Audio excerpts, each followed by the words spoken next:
cabinet parang maganda. Later. Hehe, ngamukha kami, nagtapon. Ayan o.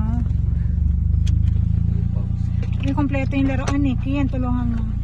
Hindi, mabubuksan ito. Saka na tong cabinet. Sira na yung drawer. Yun na lang laruan. Ay, mayo, yung kulay blue. Kulay.